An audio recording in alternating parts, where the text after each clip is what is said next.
प्रधानमंत्री नरेंद्र मोदी न्यूजीलैंड के दौरे का उनका आज दूसरा दिन है। आज दिन की शुरुआत ऑकलैंड में औपचारिक स्वागत से हुई। पीएम मोदी का ऑकलैंड में पहले पारंपरिक तरीके से स्वागत किया गया, फिर उन्हें गार्ड ऑफ ऑनर दिया गया। इस मौके पर न्यूजीलैंड के पीएम क्रिस्टोफर लक्सन भी उनके साथ थे। दोनों नेताओं के बीच द्विपक्षीय वार्ता हुई। माना जा रहा है कि दोनों के बीच मुक्त व्यापार समझौते यानी FTA को लागू करने पर चर्चा हुई है। साथ ही रक्षा, समुद्री सुरक्षा, शिक्षा, निवेश और खेल सहयोग से जुड़े कई महत्वपूर्ण समझौतों पर भी आज मुहर लगने की उम्मीद है। तो ये सीधी तस्वीरें इस वक्त आप ऑकलैंड से देख रहे हैं। समझौते पर जो दस्तखत हुए हैं वो डॉक्यूमेंट्स का आदान प्रदान हो रहा है। न्यूजीलैंड के दौरे का दूसरा दिन प्रधानमंत्री का और आज कई समझौतों की उम्मीद है और उसी का सिलसिला ये चल रहा है। दोनों देश के जो अलग अलग डिपार्टमेंट्स के प्रतिनिधि हैं वो MOUs साइन करने के बाद एग्रीमेंट्स की कॉपी एक्सचेंज कर रहे हैं। तो पीएम मोदी के न्यूजीलैंड के दौरे का आज दूसरा दिन है। आज सबसे जो खास बात हो सकती है वो ये कि फ्री ट्रेड एग्रीमेंट पर मुहर लग सकती है। क्रिस्टोफर लक्सन से द्विपक्षीय बातचीत हुई है प्रधानमंत्री की और आज दूसरा दिन है और आज कई अहम समझौतों पर दस्तखत हो रहे हैं, जिसकी तस्वीर आप देख रहे हैं। इससे पहले प्रधानमंत्री का औपचारिक स्वागत हुआ, उनको गार्ड ऑफ ऑनर दिया गया। आज FTA पर मुहर लग सकती है। फ्री ट्रेड एग्रीमेंट का रास्ता साफ हो सकता है, यानी दोनों देश एक दूसरे से कारोबार के लिए अब किसी तरह का कोई चार्ज नहीं लगाएंगे।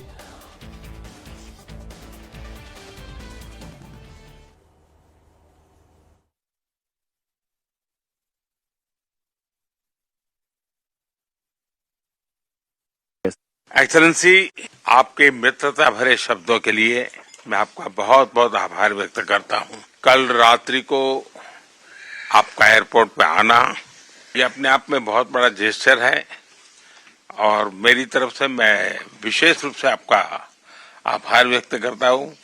और आपके मंत्री से पूरा समय मेरे साथ रहे रात को, मेरे लिए खुशी की बात है कि 40 साल के बाद भारत के प्रधानमंत्री का न्यूजीलैंड आना हुआ है और आपने एक प्रकार से आपकी आर्थिक राजधानी में कार्यक्रम बना करके भारत और न्यूजीलैंड के संबंधों को एक नई ताकत देने का एक अवसर पैदा किया है और इसके लिए मैं आपका बहुत बहुत आभारी हूं। न्यूजीलैंड के लोगों के बीच आकर उनका भारत के प्रति जो स्नेह है ये देखकर कोई भी व्यक्ति बहुत ही भावुक हो जाता है और मेरे मन को वो छूने वाला है और इसके लिए भी मैं बहुत आपका आभारी हूं। ये हमारे संबंधों में एक ऐतिहासिक पड़ाव है जो हमारे संबंधों की नई ऊर्जा, हमारी मित्रता के नए संकल्प को दोहराने वाला है। आप जब भारत आए थे और FTA के शुरुआत हुई और इतने कम समय में पूरा न्यूजीलैंड एक साथ होकर के FTA को जमीन पे उतारना, इतने कम, शायद ये दुनिया में पहली बार इतने कम समय में ये सफलता हुई होगी और इसके लिए मैं आपके नेतृत्व को, आपकी सरकार को, आपकी टीम को हृदय से बहुत बहुत आभार व्यक्त करता हूं। पिछले वर्ष आप होली के समय भारत आए थे।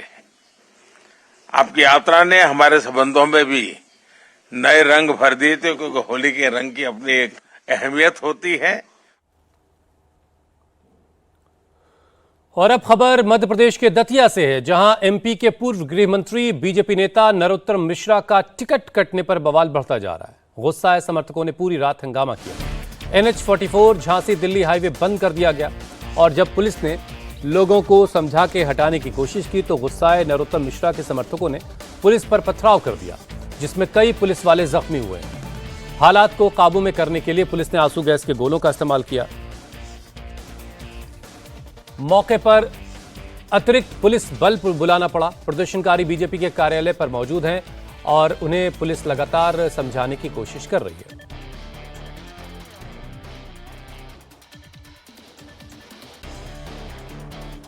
तो आप ये तस्वीरें देख रहे हैं। NH-44 जिसे जाम कर दिया नरोत्तम मिश्रा के समर्थकों ने और जब पुलिस समझा करके उनको हटाने की कोशिश कर रही थी तो पुलिस पर ही पथराव कर दिया नरोत्तम मिश्रा के समर्थकों ने, जिसमें कई पुलिस वालों को चोटें आई हैं, कई पुलिस वाले जख्मी हुए हैं। बीते 9 घंटे से जाम लगा रखा है नरोत्तम मिश्रा के समर्थकों ने। 24 घंटे का अल्टीमेटम नरोत्तम मिश्रा की तरफ से दिया गया। बीजेपी ऑफिस पर भी एक तरह से डेरा डाल रखा है। पुलिस को टीयर गैस शेल का इस्तेमाल करना पड़ा।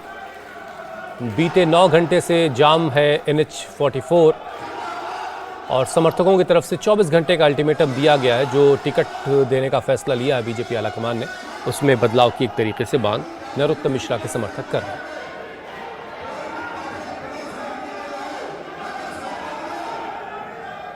ये बीजेपी ऑफिस की तस्वीरें आप देख रहे हैं।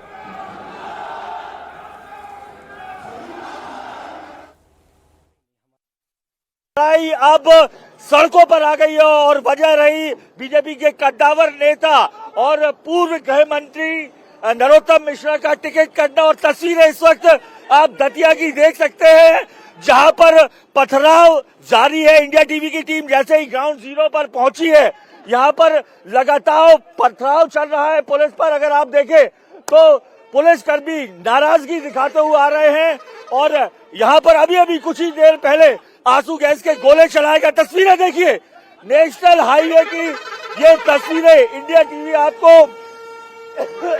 लाइव दिखा रहा है। यहाँ आंसू गैस के गोले चले। दरअसल दतिया विधानसभा उपचुनाव में प्रत्याशी चयन जब हुआ तो भारतीय जनता पार्टी के भीतर ऐसा राजनीतिक भूचाल खड़ा हो गया जिसकी गूंज भोपाल से लेकर दिल्ली तक दिखाई दे रही है। और यहाँ पर आप पथराव देख रहे हैं, यहाँ पथराव लगातार, ये देखिए ये पथराव किया जा रहा है लगातार। लाइव तस्वीरें इंडिया टीवी। भाजपा के अंदर जो आक्रोश जो उबल रहा था ज्वालामुखी के तौर पर फटते हुए दिखाई दे रहा है। और ये दतिया का हाईवे जो रात से लगातार बंद था, पुलिस खुलवाने की कोशिश कर रही है। इस दौरान पथराव हुआ और आंसू गैस के गोले चलाए गए हैं और ये एक ऐसा ज्वालामुखी फटा है जिसकी गूंज भोपाल से लेकर दिल्ली तक सुनाई दी गई। वजह भी साफ थी, पूर्व गृह मंत्री नरोत्तम मिश्रा का टिकट काटकर पूर्व संगठन मंत्री आशुतोष तिवारी को उम्मीदवार बनाने के साथ ही पार्टी के अंदर की जो खुली बगावत है वो सामने आ गई है। पथराव अभी तक हो रहा है, पुलिस कर्मियों पर एक के बाद एक पथराव यहाँ पर आपको दिखाई दे रहा है। देखिए पुलिस कर्मी इस तरीके से अपने बचाव के लिए गद्दा लपेटकर यहाँ पर आपको दिखाई दे रहे हैं। यहाँ पर आप देखें तो जैसा ही टिकट घोषित हुआ है, दूसरी साइड मेरे कैमरामैन अगर आपको दिखाएंगे तो नरोत्तम मिश्रा के कार्यकर्ता सैकड़ों की संख्या में आपको दूर इसके पीछे रहिए, लग जाएगी पथराव। इंडिया टीवी की टीम पर लगातार यहाँ पर पथराव होते हुए नजर आ रहा है। हाईवे जाम हो चुका है, टायर जलाए गए हैं। ये देखिए तस्वीर मेरे कैमरामैन दिखाएंगे। लगातार आपको बेहद नाराजगी जो है वो दिखाई दे रही है नरोत्तम मिश्रा को टिकट ना मिलने के चलते। और ये लाइव तस्वीरें इंडिया टीवी आपको दिखा रहा है। पीछे अगर आप देखें तो सैकड़ों की संख्या में पुलिस बल यहाँ पर तैनात है और कोशिश कर रही है कल रात से लेकर जाम खुलवाने की। मुझे कुछ हो गया तो घर वालों को कौन जवाब देगा? ये देखिए ऐसे पत्थर चलाए जा रहे हैं। ये देखो ये देखो आप देखो, ये दिखाओ ना, ये देखो और ये तस्वीर देखिए, ये नारा देखिए। पुलिस कर्मियों चोटिल, ये पुलिस कर्मियों पर पथराव हुआ है और ये उनके निशान यहाँ पर जानलेवा हमला है हमारे ऊपर है। ये कानून व्यवस्था की धज्जियां उड़ाई जा रही है लोग। और ये पुलिसकर्मी रात से कोशिश कर रहे हैं जाम किसी तरीके से खुल जाए। पुलिसकर्मी घायल दिखाई दे रहे हैं, कई पुलिसकर्मियों को अस्पताल ले जाया गया है। सर क्या कंडीशन हो रही है? सर कंडीशन ये है, हम लोगों के ऊपर पत्थर फेंके जा रहे हैं। हमारे 50 लोग घायल हो गए हैं। हम भी आंसू गैस में है, हमारे भी आंसू निकल रहे हैं। कब तक सहन करेंगे? आम जनता परेशान हो रही है। नेता के गुंडे हैं, ये नेता के गुंडे हैं। ये भीड़ देखिए, ऊपर मेरे कैमरामैन आपको दिखाएंगे। अभी भी सैकड़ों की संख्या में जो कार्यकर्ता है बीजेपी के और जो समर्थक है उनकी नाराजगी यहाँ पर दिखाई दे रही है। टिकट कटा है। और अब आपको सीधे लिए चलते हैं मध्य प्रदेश के दतिया, जहां से हमारे सहयोगी अनुराग उमिताभ हमारे साथ जुड़े हैं। उनसे ताज़ा अपडेट लेंगे।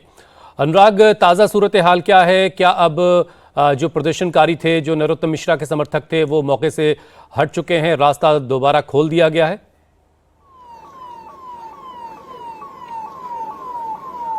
देखिए, मैं आपको लाइव तस्वीरें दिखाऊंगा। चाल चरित्र और चेहरे के लिए जाने वाली बीजेपी का जो चेहरा दतिया में निकल के आया, उसकी कुछ तस्वीरें इस तरीके की है। ये पत्थर हैं, पीछे बीजेपी का कार्यालय है। अभी भी सैकड़ों की संख्या में जो समर्थक है नरोत्तम मिश्रा के, वो खड़े। इस तरीके का पथराव किया गया है और पुलिस बल, अगर आप पीछे देखेंगे, पूरी रात से यहां पर तैनात है ताकि नेशनल हाईवे को खोला जा सके। और इस तरीके से जब पथराव हो रहा था तो ये गड्ढे के जरिए बचने की कोशिश की गई है। इंडिया टीवी की टीम इस वक्त बीजेपी कार्यालय में है, जहां घर की लड़ाई बाहर आ चुकी है और जिसकी गूंज दिल्ली तक जा रही है। नाराजगी अभी भी दिखाई दे रही है। कम शब्दों में नाराजगी क्या है? हम लोग आराम से बैठ के अपना धरना दे रहे थे, तो पुलिस वालों ने आके सीधे लाठीचार्ज की, आंसू गैस फोड़े, पानी भी फेंका और पत्थर फेंके, लेडीजों को मारा और लेडीजों पर डंडे चलाए। हमारा मोबाइल फूट गया, हमें डंडा मारे। ये जो पत्थर है ना, ये जो आप अभी इंडिया टीवी लाइव में भी बता रहे थे, ये हमारी तरफ से नहीं, पुलिस की तरफ से फेंके हैं। और सुनिए, देखिए क्या है? देखिए, श्री राम धुन केवल है कि ये इस दतिया का विकास जिसने किया है, विकास पुरुष। आप लोग बीजेपी की साइड करते हैं। हम तो पर बीजेपी ने टिकट दे तो दिया आशुतोष तिवारी को। अरे तो हम उनको जानते ही नहीं। आशुतोष तिवारी रहते हैं भांडेर में।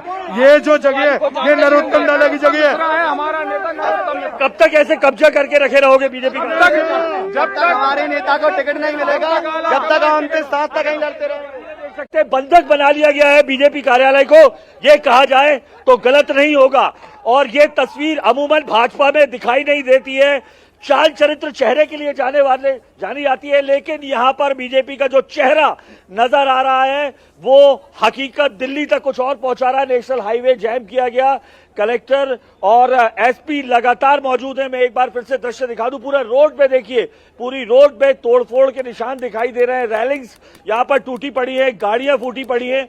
हम अगर पीछे भी देखेंगे, अनुराग, एक लेन क्या अब भी बंद है? एक लेन तो खुली हुई दिख रही है। क्या हो रहा था?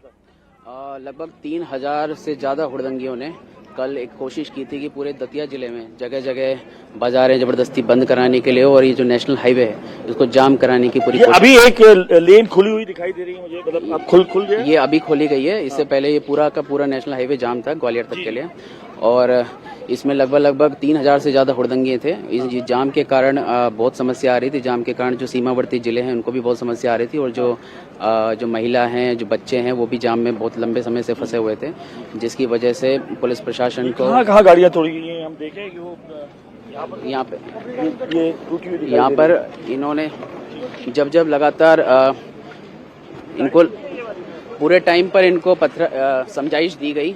समझाइश देते गए, लगभग इनको 4-5 घंटे तक पुलिस के द्वारा बार समझाइश दी गई, लेकिन इन्होंने समझाइश के दौरान अचानक से 4 बजे के आसपास पथराव शुरू किया। पथराव शुरू करने के पश्चात पुलिस ने अपना डोमिनेंस दिखाया। पुलिस ने अश्रु गैस का उपयोग किया, और पुलिस ने पूरे का पूरा बल का उपयोग करके अश्रु गैस के साथ डोमिनेंस करके और इसको कंट्रोल किया है। और सबसे अच्छी बात यह है कि इसमें लाठी चार्ज का बिल्कुल भी इस्तेमाल नहीं किया गया है। पूरा का पूरा अश्रु गैस और पुलिस के बल के कारण ये पूरा संभव पाया। हमारे साथ कलेक्टर भी मौजूद हैं, स्वप्निल वानखेड़े जी। सर, ये बीजेपी कार्यालय पे तो अभी भी देख रहे हैं जो है सैकड़ों की संख्या में जो समर्थक है कब्जा किया हुआ है। पथराव वहां से अभी जब इंडिया टीवी ने बात की तो वो कह रहे हैं इधर से हुआ है। तस्वीरें आ रही हैं कि है, तो क्या है, किस तरीके से ये शुरुआत हुई है? सबसे पहले मैं ये कहना चाहूँगा कि यहाँ पूरी मीडिया रात भर से उपस्थित थी। किसी भी मीडिया ने अगर पुलिस द्वारा पथराव हुआ है तो मैं पूरी जिम्मेदारी लेने को तैयार हूँ। मुझे पूर्ण विश्वास है। मैं साथ में खड़ा था, एसपी साहब साथ में खड़े थे, एसडीओपी, टीआई सभी साथ में खड़े थे, एसडीएम खड़े थे। किसी ने कोई पथराव नहीं किया। और सबसे अच्छी बात है कि हमने लाठीचार्ज भी कहीं भी नहीं किया। लाठी जरूर हाथ में थी, लेकिन सिर्फ रास्ते पे मारा है ताकि डराया जाए, लेकिन कहीं भी लाठीचार्ज नहीं हुआ। हाँ, जब पथराव चालू हो रहा था हमारी तरफ से आंसू गैस कराए गए, क्योंकि हमारे 5 लोग गंभीर जख्मी हुए, 3 लोग को चोटें आई, और हमारे एसडीओपी साहब, ये एसडीओपी साहब यहाँ सीधा इसमें चोट दिख रही है। इसके साथ साथ एडिशनल एसपी साहब को भी चोट आई, एडिशनल एसपी साहब को भी चोट आई। मैं हेलमेट जरूर पहना था तो मेरे सिर के ऊपर से टच होते हुए निकल गई थी।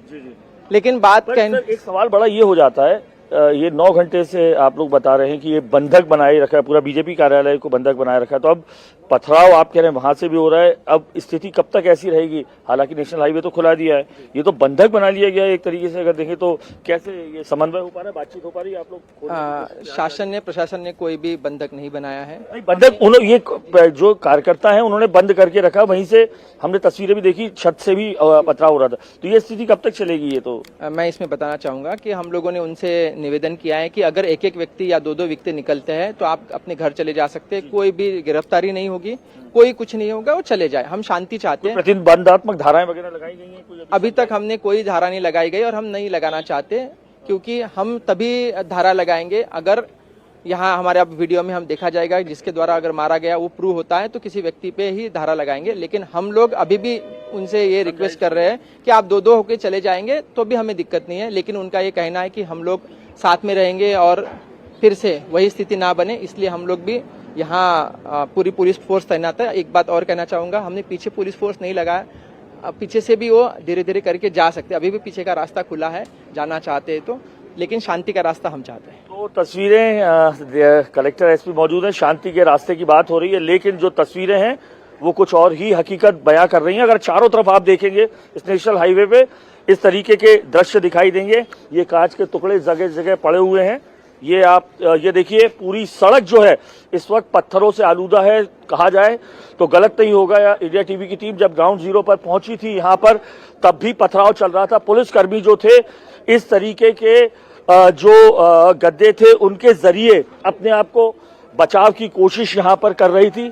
अगर आप देखेंगे तो रेलिंग तोड़ दी गई है, अभी भी आपको यहाँ पर तोड़फोड़ के निशान दिखाई देंगे, दूर तक आप देखेंगे एक लेन खोली गई है। अनुराग, अब ये तो दिख रहा है कि एडमिनिस्ट्रेशन बहुत संभल करके, बहुत संयम से पेश आ रहा है और अब तक किसी तरह के कोई एक्शन नहीं लिया गया, जैसा कि जनता को घरों में घुसा दिया है और हमारे दादा के साथ अन्याय हुआ है। हम अपने दादा के लिए लड़ते रहेंगे, आखिरी दम तक लड़ते रहेंगे। हमारे दादा को वोट मिलना चाहिए, क्योंकि हमारी बात सुनो, हमारे दादा ने पार्टी के लिए जो किया है ना, आज मध्य प्रदेश में कोई भी नेता ऐसा नहीं है जो दादा की जगह ले पाए। हमारे दादा ने भारतीय जनता पार्टी के लिए अपना पूरा जीवन लगा दिया, उस पार्टी के लिए वो काम किया है। आला कमाल ने जो काम दिया, हमारे ऊपर से जो आदेश आते हैं, दादा कहते हैं मुझे ऊपर से आदेश है, मुझे ऊपर का आदेश आना पड़ता है, वो कब तक सबर करेगा? जानते भी नहीं है जिसको टिकट दिया, उसको जानते भी नहीं है, उसको जानते भी नहीं है जिसको टिकट दिया है, आप जानते भी नहीं है।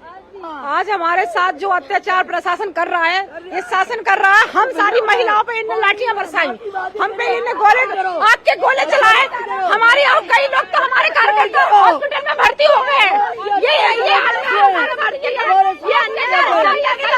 जनता की इन लोगों ने, हम पे पुलिस वालों ने ये तो सरासर अन्याय है ना। पथराव तो यहाँ से भी हुआ है, दोनों साइड से पथराव हुआ है। मारे इन लोगों ने, मारे मैं जब वहाँ से स्टार्ट हुआ और में लाठी के चक्कर में गाड़ी बच गया। फिर आपको मैं तस्वीरें दिखा दूं, पुलिसकर्मी फिर यहाँ पर जो तमाम जो भीड़ है उसे खदेड़ते हुए नजर आ रही है। और सबसे बड़ी बात, ये तस्वीर जो है ये कहीं और की नहीं, ये बीजेपी का दतिया का कार्यालय है। एमपी को अनुराग, अगर आप मुझे सुन पा रहे हैं, ये जो दृश्य इंडिया टीवी, अनुराग आपने एसपी से बात की, आपने डीएम से बात की, एडमिनिस्ट्रेशन, पुलिस सब बहुत संयम से पेश आ रहे हैं और कोशिश यही है कि वहां पर हालात को सामान्य किया जा सके। अनुराग, क्या इस बीच आपकी नरोत्तम मिश्रा से बातचीत हो सकी? उनसे कुछ आपका कम्युनिकेशन हुआ कि भाई आपके समर्थक जो हैं उन्होंने यहाँ पर बहुत हालात उसकी वजह से बिगड़े हुए? देखिए, नरोत्तम मिश्रा से इंडिया टीवी लगातार संपर्क करने की कोशिश कर रहा है। जो उनका मोबाइल है वो इस वक्त बंद आ रहा है। यही वजह है कि जो ये भीड़ है उसकी, जो भाजपा की ये जो कार्यकर्ता है उनकी नाराजगी बढ़ रही है। दिशा और दशा क्या होनी चाहिए इस नाराजगी की बताने के लिए कोई उपलब्ध नहीं है। लेकिन भाजपा का जिला मंत्री, आप भाजपा के जिला मंत्री, क्या नाम है आपका? मेरा नाम भानु ठाकुर है, मैं जिला मंत्री हूँ। पर भानु ठाकुर जी, अगर आप भाजपा के नेता हैं तो भाजपा ने तो अपना टिकट दे दिया है, आशुतोष तिवारी को, तो आप लोगों को सहज मान लेना चाहिए ये तरीका कि आपने अपने ही बीजेपी के कार्यालय को बंधक बना लिया है। पुलिस प्रशासन ने हम लोग को बंधक बना दिया, कुंडी लगा दी। हम लोगों की नैतिक मांग थी शीर्ष नेतृत्व से भारतीय जनता पार्टी के कि हमें नरोत्तम मिश्रा जी को पुनः टिकट दिया जाए। हमारी यही मांग है। और अनुराग वक्त खत्म हो रहा है, जरा जल्दी से एक चीज और बता दें कि जो बीजेपी के स्टेट प्रेसिडेंट हैं खंडेलवाल साहब, उनसे आपकी बातचीत हो पाई? आखिर ये मामला कैसे सुलझेगा? देखिए, इस तस्वीर ने पूरी बीजेपी को, चाहे मध्य प्रदेश की हो या देश की हो, हिला कर रख दिया है, क्योंकि ऐसी तस्वीरें अमूमन भारतीय जनता पार्टी में दिखाई नहीं देती हैं। पूरे का पूरा कार्यालय जो है उसे बीजेपी ने कब्जा कर लिया है। समर्थकों ने एक के बाद एक जिला अध्यक्ष समेत मोर्चा अध्यक्ष हो, महिला मोर्चा हो, जिला पंचायत अध्यक्ष हो, जनपद अध्यक्ष हो, तमाम लोगों ने रिजाइन कर दिया है। ऐसे में बीजेपी के सामने, बीजेपी के तमाम दिग्गजों के सामने असमंजस की स्थिति है। यही वजह है कि संपर्क अब उतना सहज नहीं हो पा रहा है जैसे अमूमन तुरंत बातचीत यहाँ पर अनुराग, आप नजर बनाकर रखें इस खबर पर। अपडेट के लिए हम दोबारा आपके पास आते रहेंगे। फिलहाल बहुत बहुत शुक्रिया। तो दतिया में NH-44 को जाम कर रखा था, एडमिनिस्ट्रेशन ने वो जाम काफी हद तक खुलवाया, लेकिन नरोत्तम मिश्रा के समर्थक अब भी बीजेपी ऑफिस के अंदर मौजूद है और एक तरीके से, जैसे अनुराग दिखा रहे थे, कि बीजेपी ऑफिस को एक तरीके से अपने कब्जे में लिया हुआ है नरोत्तम मिश्रा के समर्थकों ने। राम मंदिर में चढ़ावा चोरी का खुलासा होने के बाद अब राम मंदिर की व्यवस्था पूरी तरह से बदलने की तैयारी है। आज से राम मंदिर ट्रस्ट के CEO के चयन की प्रक्रिया शुरू होने वाली है। CEO के सिलेक्शन के लिए बनाई गई 3 मेंबर्स की कमेटी की आज दिल्ली में पहली मीटिंग होगी। ये meeting retired justice Pramod Kohli के घर पर होगी। इस बैठक में retired lieutenant general Vishnukant Chaturvedi मौजूद होंगे, जबकि कमेटी के तीसरे मेंबर सुरेश हावरे वर्चुअली इसमें शामिल होंगे। कमेटी के CEO के नाम का सुझाव ट्रस्ट को देना है। वहीं ट्रस्ट अब राम मंदिर ट्रस्ट के नियमों में भी बदलाव करने जा रहा है, जिसकी जिम्मेदारी के परासरण को दी गई है। 22 जुलाई को होने वाली मीटिंग के इन प्रस्तावों पर चर्चा होनी है।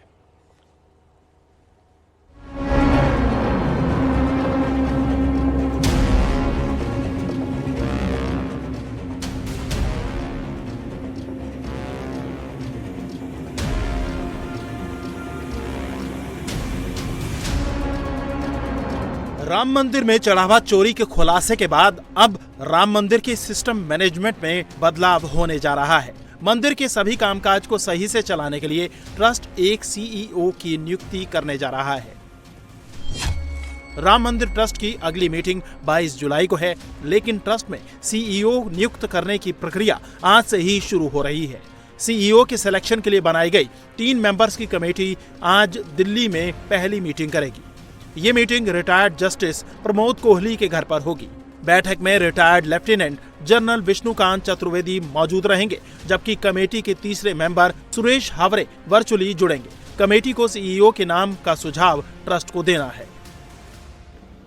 इस कमेटी का जो पर्पस है वो राम मंदिर के एडमिनिस्ट्रेशन के लिए एक CEO के सिलेक्शन के लिए है, ताकि एक अच्छे तरीके से एडमिनिस्ट्रेशन मंदिर की चलाई जाए। हमारी एफर्ट यही होगी कि एक ऐसा आदमी सिलेक्ट किया जाए जिसका एडमिनिस्ट्रेटिव का एक्सपीरियंस हो, जो फाइनेंस के बारे में भी जानता हो, अकाउंटिंग भी समझता हो, और कमिटेड आदमी, डेडिकेटेड, और सबसे अच्छी जो ऊपर बात है कि वो कम से कम रिलीजियस माइंड का हो, क्योंकि जो आदमी रिलीजियस माइंड का होता है उसमें कमिटमेंट भी होती है। तो ऐसा हम सोच रहे हैं कि एक ऐसा आदमी ढूंढा जाए। 3 सदस्यों वाली ये कमेटी राम मंदिर ट्रस्ट के CEO के लिए 3 नामों का सुझाव देगी। सूत्रों के माने तो 22 जुलाई को होने वाली ट्रस्ट की मीटिंग में CEO के नाम पर मुहर लग सकती है। राम मंदिर ट्रस्ट CEO की नियुक्ति के साथ ही मंदिर की व्यवस्थाओं में भी बड़े बदलाव कर रहा है। इसके लिए राम मंदिर ट्रस्ट की डीड में बदलाव होगा। ट्रस्ट डीड में CEO की नियुक्ति का प्रोविजन जोड़ा जाएगा। ट्रस्ट के अध्यक्ष, महासचिव और ट्रेजरर के साथ बाकी सदस्यों की जिम्मेदारियां भी तय की जाएंगी। राम मंदिर ट्रस्ट के फाउंडिंग ट्रस्टी वरिष्ठ वकील के परासरन को इसकी जिम्मेदारी सौंपी गई है। परासरन अपने सुझाव 22 जुलाई को होने वाली ट्रस्ट की मीटिंग में रखेंगे। जो ट्रस्ट का अपना डीड है उसमें अमेंडमेंट, उसमें संशोधन करने के लिए एक ट्रस्टी के परासरन जी भी हैं, सीनियर एडवोकेट, उन्होंने इसकी पहल शुरू कर दी है। तमाम सुधार, जो भी सुधार होने चाहिए ट्रस्ट पे, कैसे फाइनेंशियल गड़बड़ी जो ही है उसको कैसे रोका जाए, और इन सारे मुद्दों पर, इन सारे विषयों पर विचार हो रहा है, चर्चा हो रही है। और मुझे लगता है कि इस बार एक बहुत पुख्ता ट्रस्टेड बनेगा। राम मंदिर के चढ़ावे में चोरी के खुलासे के बाद SBI बैंक के कर्मचारियों की भी लापरवाही सामने आई है। राम मंदिर ट्रस्ट अब इसमें भी बदलाव करने जा रहा है। अभी तक राम मंदिर का चढ़ावा सिर्फ स्टेट बैंक में जमा होता था, लेकिन अब दूसरे बैंकों में चढ़ावे की रकम को रोटेशन के हिसाब से जमा करने की व्यवस्था की जाएगी। राम मंदिर ट्रस्ट ने चढ़ावा चोरी के मामले के सामने आ जाने के बाद से बहुत सारे बदलाव किए हैं और अब इन बदलावों का ये असर देखने को मिल रहा है कि पूरी तरीके से सारी चीज़ें पारदर्शी नजर आ रही हैं। व्यवस्थाओं में इस तरीके का बदलाव किया गया है कि कोई भी किसी के ऊपर आरोप न लगा सके। और सबसे खास बात यह है कि जो लोग अब चढ़ावे की गिनती कर रहे हैं उनके ऊपर 3 लेयर की न सिर्फ निगरानी रखी गई है, बल्कि हर SOP को इस तरीके से रखा गया है कि भविष्य में किसी भी तरीके की चूक की गुंजाइश न रहे। और यही वजह है कि जो लोग चढ़ावा करने के लिए बैंकों की तरफ से अब आ रहे हैं उनको नियमित तौर से न सिर्फ रोटेट किया जा रहा है, बल्कि उनकी संख्या को भी दिन के हिसाब से, चढ़ावे के हिसाब से घटाया और बढ़ाया जा रहा है। ट्रस्ट को उम्मीद है कि इस तरीके के फैसलों के बाद भविष्य में कोई भी चढ़ावा चोरी करने के बारे में सोच भी नहीं सकता है। राम मंदिर में चढ़ावे की गिनती के साथ ही रामलला के दर्शन करने की VIP व्यवस्था भी बदल दी गई है। अब चढ़ावे की काउंटिंग की निगरानी में पूर्व सैनिकों को तैनात किया है। इसके साथ ही रिटायर्ड फौजी दान पात्रों की सुरक्षा भी करेंगे। वहीं VVIP दर्शन के लिए जारी होने वाले पास दिनेंद्र दास की ID से जारी होंगे।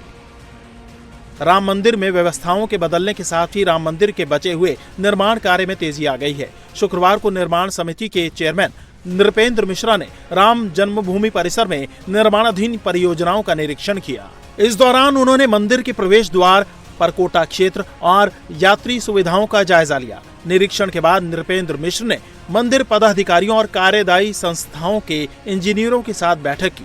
बैठक में कार्यों की प्रगति, तय समय सीमा और गुणवत्ता की समीक्षा की गई। नई प्रशासनिक और प्रबंधन संबंधी व्यवस्थाओं पर भी चर्चा की गई।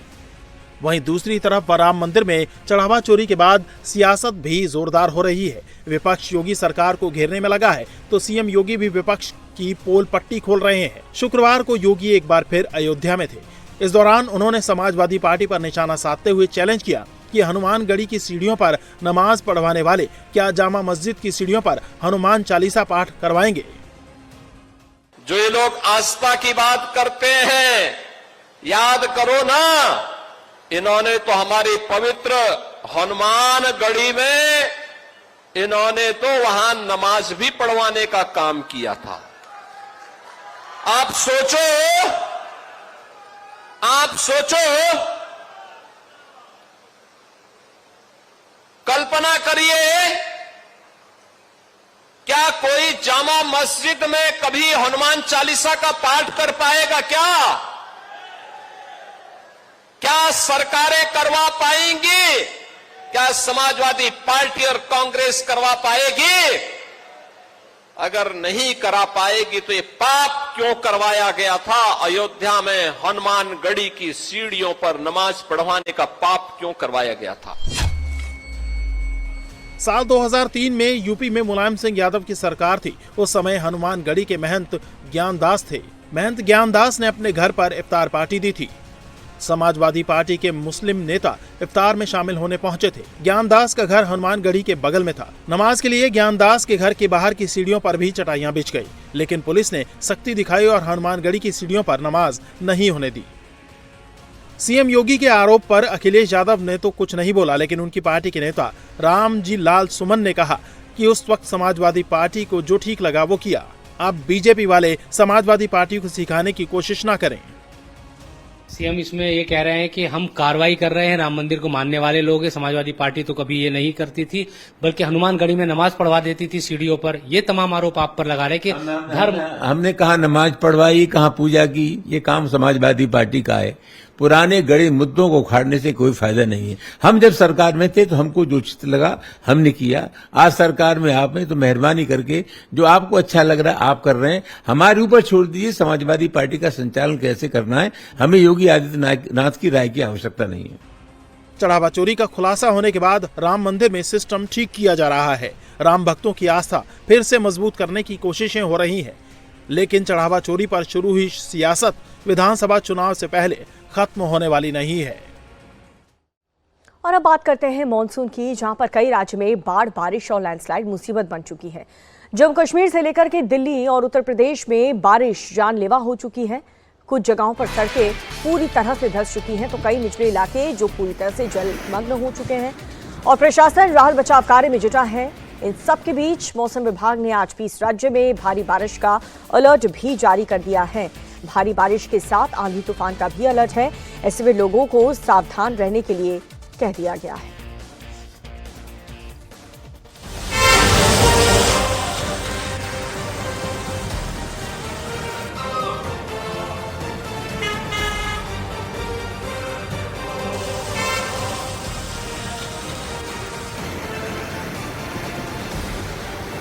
मॉनसून किस कदर विकराल रूप ले चुका है, उसका अंदाजा पानी की आवाज सुनकर और इस तस्वीर को देखकर लगा सकते हैं।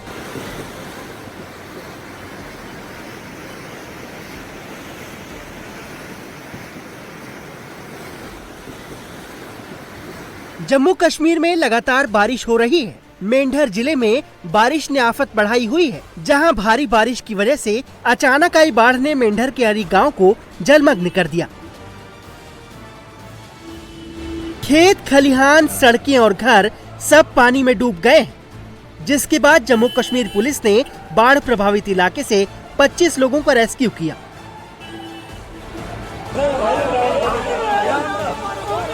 उत्तराखंड में भी बाढ़ बारिश से हाल बेहाल है। लैंडस्लाइड ने भी लोगों की मुसीबत बढ़ाई हुई है। लगातार लोगों को बचाने के लिए रेस्क्यू ऑपरेशन जारी है।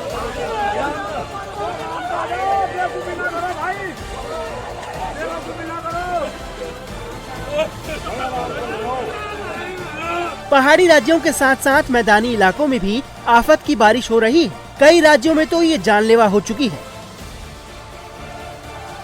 उत्तर प्रदेश के नोएडा में खुले नाले में गिरने से एक युवक की जान चली गई। जानकारी के मुताबिक आर्यन नाम का ये शख्स पैदल ऑफिस जा रहा था, तभी सेक्टर 58 में सड़क पर पानी भरने की वजह से आर्यन सड़क किनारे खुले नाले में गिर गया। आशंका है कि वहां मौजूद बिजली के खंभे से करंट उतरा और उसकी मौत हो गई। हालांकि पुलिस अभी मामले की जांच में जुटी है। बारिश के दौरान नाले में गिरने से एक युवक की दर्दनाक मौत हो गई है। हादसा नोएडा के सेक्टर 58 इंडस्ट्रियल एरिया का है। आर्यन अपनी ड्यूटी के लिए जा रहा था, तभी ठीक इसी जगह पे ये जो नाला आप देख रहे हैं, जो कि खुला हुआ नाला है, इसी में गिर जाने की वजह से उसकी मौत हो गई। काफी देर बाद जो आसपास के फैक्ट्री के लोग थे वो उसको यहां से निकालकर बाहर ले गए। उसके बाद पुलिस को सूचना दी गई। पुलिस ने डेड बॉडी को पोस्टमार्टम के लिए भेज दिया है। आशंका ये है कि करंट लगने की वजह से उसकी मौत हुई है। हालांकि अभी पोस्टमार्टम रिपोर्ट आनी बाकी है। अंकुर विहार थाना क्षेत्र स्थित मिल्क गांव के पास लगातार हुई बारिश से पानी भर गया था। मासूम उसी के पास खेल रहा था और अचानक वो लापता हो गया। परिजनों ने उसकी गुमशुदगी की सूचना पुलिस को दी, जिसके बाद तलाशी के दौरान गड्ढे में उसका शव मिला। बच्चा खेल रहा था तो 5:30 बजे हम देखे तो अपने बच्चा को ले गए घर नहाने के लिए। तो बच्चे खेल रहे थे यहाँ पे, तो फिर 2 घंटे के बाद आ जाऊँ तो भाभी मेरा खोजने लगा भतीजा को कि भतीजा कहाँ गया। तो फिर उधर के कोई बंदा कहा कि उधर गया तुम्हारा भतीजा। तो उधर के बंदा था एक और था, तो वही लड़का सब घर आ गया था। और तो उसके बाद में हम लोग ढूंढने लगे थे। पूरी रात हम लोग ढूंढ रहे हैं, चौकी गए हैं, थाना गए हैं जी। पूरी रात हम लोग भी ढूंढे हैं और सर भी रात में ढूंढे थे। पानी में मिला। हाँ, तो फिर आए उधर गए ढूंढने भी गए, तो फिर उधर बताए कॉल करके कि जे अभी बच्चा तुम्हारा मिल गया, किसने देखा था? बॉडी मिला, उधर गया ढूंढने तो पानी भरा हुआ है, पानी अभी भी इतना गहरा है। बारिश के इस मौसम में दिल्ली एनसीआर में नगर निगम के सारे दावे खोखले साबित हो रहे हैं। ये तस्वीरें नोएडा के सेक्टर 73 की हैं, जहां कुछ देर की बारिश के बाद करीब 30 फीट सड़क धंस गई। बताया जा रहा है कि सड़क से सटे नाले का निर्माण किया जा रहा था, वो भी टूट गया। ट्रांसफार्मर झुक गया, पास में ही बारात घर है, वो भी झुक गया। ये सब कुछ इसलिए हुआ क्योंकि यहाँ पास में ही एक कमर्शियल बिल्डिंग का काम चल रहा है। पंजाब कांग्रेस में जारी अंदरूनी खींचतान के बीच आज पूर्व सीएम चरणजीत सिंह चन्नी और सांसद सुखजिंदर रंधावा पार्टी के प्रदेश प्रभारी भूपेश बघेल के लिए बैठक करने जा रहे हैं, जिसमें चन्नी गुट के नेता अपना पक्ष रखेंगे। बताया ये भी जा रहा है कि चन्नी गुट ने इस बैठक में प्रदेश अध्यक्ष अमरिंदर सिंह राजा वडिंग के शामिल नहीं होने की शर्त रखी और साथ ही ये भी मांग की थी कि मीटिंग कांग्रेस भवन में नहीं बल्कि किसी अन्य जगह पर हो, जिसके बाद ये बैठक कांग्रेस विधायक राणा गुरजीत के आवास पर होने जा रही है। ये पूरा विवाद राजा वडिंग को प्रदेश अध्यक्ष बनाए जाने के बाद से शुरू हुआ। राणा गुरजीत के आवास पर सुबह 11 बजे मीटिंग में चरणजीत सिंह चन्नी गुट के करीब 50 नेता भी मौजूद रहेंगे। चन्नी गुट के नेता पंजाब में पार्टी प्रभारी भूपेश बघेल के सामने अपना पक्ष रखेंगे। इस बैठक में सुबह के नाश्ते से लेकर लंच तक की व्यवस्था की गई। सूत्रों के मुताबिक आज की बैठक को लेकर चन्नी ने शर्त रखी है कि इसमें प्रदेश अध्यक्ष अमरिंदर सिंह राजा वडिंग शामिल नहीं होंगे और मीटिंग कांग्रेस भवन में नहीं किसी दूसरी जगह होगी। ये भी खबर आ रही है कि उन्होंने दो शर्तें रखी हैं। एक तो यहाँ पर 15 सेक्टर में कांग्रेस ऑफिस में बैठक नहीं होगी और दूसरा उस बैठक के अंदर राजा वडिंग मौजूद नहीं होंगे। मेरे को नहीं पता, शायद इंडिया टीवी को किसी ने बताया हो, लेकिन मेरे को नहीं पता ऐसी शर्तें रखी हैं। और नेचुरली यार, जब उनकी कोई मेरे से अलग बात है तो नेचुरली वो मेरे से अलग करेंगे। क्या हो जाएगा मोरिंडा में भी तो ऐसा हो सकता है कि उसमें जब मैं बैठूंगा तो मैं मतलब कि बैठना ही नहीं चाहिए। मेरे को लगता है कि पहले वो भूपेश बघेल साहब से बात करेंगे, फिर हम लोग बैठ के बात कर लेंगे। चन्नी आएंगे उसमें? यार अब चन्नी साहब से पूछिए, पर मेरे को खबर है कि आएंगे। सुना तो यही है, बाकी पता नहीं है।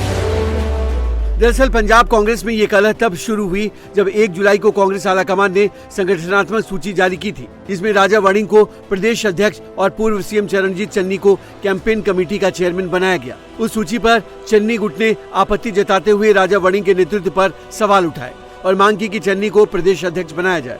यही नहीं, चन्नी ने शक्ति प्रदर्शन करते हुए अपने समर्थक नेताओं के साथ बैठक की, जिसमें 4 विधायक और 50 नेता शामिल हुए थे। राजा वडिंग ने भी उसके बाद अपने समर्थक नेताओं से मुलाकात की। विवाद बढ़ा तो पार्टी आलाकमान की एंट्री हुई और प्रदेश प्रभारी भूपेश बघेल को विवाद सुलझाने के लिए पंजाब भेजा। पार्टी के अंदर चल रहे विवाद पर जालंधर कैंट से कांग्रेस विधायक परगट सिंह ने कहा कि अलग अलग ओपिनियन होना कौन सी गलत बात है। परगट सिंह ने कहा कि कांग्रेस एक ऐसी पार्टी है जहां हर एक की बात सुनी जाती है और उस पर अमल भी किया जाता है। मेरा ख्याल है कि किसी घर में भी देखो, कांग्रेस में डेमोक्रेसी है, बाकी पार्टियों में डिक्टेटरशिप है। हमारे यहाँ हर इंसान की बात की कीमत है, इसलिए मेरा ख्याल है कि छोटे मोटे जो इश्यूज हैं, हमारे सामने बड़ा इशू जो है वो पंजाब। दोनों गुटों ने एक दूसरे के खिलाफ बयानबाजी भी की, लेकिन प्रदेश अध्यक्ष अमरिंदर सिंह राजा वडिंग के मुताबिक जल्द मतभेदों का समाधान निकल आएगा।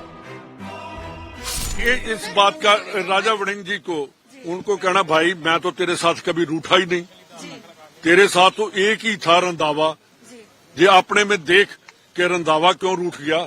आज उसको जहां बैठे होना चाहिए था मेरे साथ, मैं सीनियर भी हूं उससे, उसका सपोर्टर भी हूँ। गर्मा गर्मी जहाँ थोड़ा गिले शिकवे पार्टियों में होते रहते हैं, और हमारी पार्टी इंटरनल डेमोक्रेसी देती है ये बात कि अपनी बात रखो और अपनी बात रख के उस पर फिर बातचीत रखो। तो मेरे को नहीं लगता कि ऐसे कोई मतभेद हैं कि जो हमारे ठीक नहीं हो सकते। ऑलरेडी सबसे बातचीत होती है, वो बोलते हैं यार चलो इकट्ठे बैठ के बात करेंगे, वो इकट्ठे हैं हम इकट्ठे हैं, तो ऐसा कुछ नहीं है कि जो ठीक नहीं हो सकता है। लेकिन कल रंधावा साहब राणा गुरजीत के घर में थे, तो वहां पर उन्होंने कहा कि आप राजा वडिंग से पूछिए कि उनको एक ही रंधावा जानता था और वो क्यों नाराज है। नहीं, रंधावा तो मेरे को बहुत जानते हैं, लेकिन वो मेरे बड़े भाई साहब हैं। रंधावा जी मेरे बड़े भाई साहब हैं और राजनीति में कोई गुस्सा गिला नहीं होता। मेरे को लगता है कि बहुत देर बाद, कई सालों बाद वो राणा जी के घर गए होंगे, क्यों अल्टीमेटली राणा जी उनके घर या वो उनके घर गए होंगे। स्थायी कोई दुश्मनी नहीं होती राजनीति में। चन्नी गुट को मनाने के लिए भूपेश बघेल पिछले 5 दिन से चंडीगढ़ में डेरा जमाए हुए हैं।